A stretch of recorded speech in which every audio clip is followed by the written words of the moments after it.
Auto కార్మికుల జీవితాలను ఆగం చేసి వారి కుటుంబాలను రోడ్డుపాలు చేసి కాంగ్రెస్ ప్రభుత్వ హయాంలో సీఎం రేవంత్ రెడ్డి కొనసాగిస్తుంది ప్రజాపాలన కాదని ఇదొక రాక్షస పాలనలా ఉందని బీఆర్ఎస్ పార్టీ మండల కార్మిక విభాగం అధ్యక్షుడు గోనెపల్లి సిద్ధేశ్వర్ గౌడ్ ఆరోపించారు. ఆటో కార్మికులకు ఏడాదికి 12,000 ఇస్తానని సీఎం రేవంత్ రెడ్డి ఇచ్చిన మాట తప్పి ఆటో కార్మికుల జీవితాలతో చెలగాటమాడుతున్నారని ధ్వజమెత్తారు.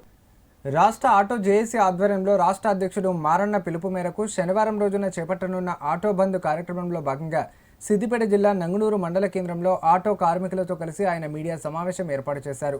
ఈ సందర్భంగా మాట్లాడుతూ ఆటో కార్మికులు నడుపుతున్న డీజిల్ ఆటోలను తీసివేస్తామని సీఎం రేవంత్ రెడ్డి చెప్తున్నారని, ఆటోలను తీసివేస్తే వారి జీవనోపాధి కోల్పోయే ప్రమాదం ఉందని ఆవేదన వ్యక్తం చేశారు.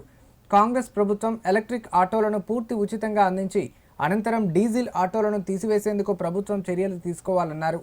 అలాగే ఇచ్చిన మాట ప్రకారం ఆటో కార్మికులకు జీవనభృతి 12,000 రూపాయలు వెంటనే అందజేయాలని డిమాండ్ చేశారు. కార్యక్రమంలో ఆటో కార్మికులు మల్లేశం, రాజుగౌడ్, శ్రీనివాస్ గౌడ్, యాదగిరి గౌడ్ పాల్గొన్నారు.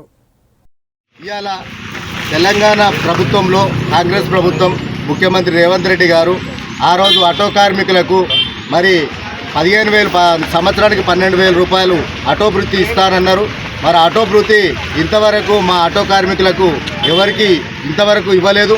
మరి దాన్ని ఆలోచించి ఇలా తెలంగాణ రాష్ట్రంలో ఆనాడు కేసీఆర్ గారు మాకు ఈ యొక్క ఆటో కార్మికులను ఆదుకొని మరి ట్యాక్సులు మాఫీ చేయడం కానీ 5 లక్షల ఇన్సూరెన్స్ కానీ చేయడం జరిగింది. దానికంటే ఎక్కువ చేస్తారని ఇవాళ కాంగ్రెస్ ప్రభుత్వంలో మరి ఇలా నిన్న ప్రెస్ మీటింగ్ పెట్టి ఈ ఆటోలు తీసేస్తామంటున్నారు.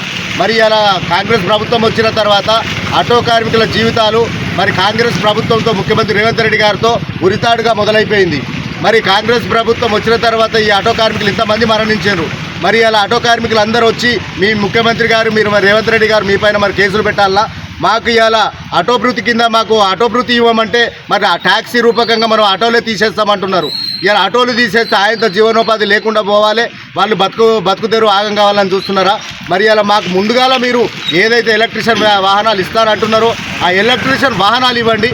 ఆ ఎలక్ట్రీషియన్ వాహనాలు ఇచ్చిన తర్వాత మీరు ఏదైనా డీజిల్ బండ్లు తీసేస్తానన్న ఆ డీజిల్ బండ్లు తీసేయండి. దానికి మేము బతకడానికి మాకు జీవనోపాధి ఉంటుంది.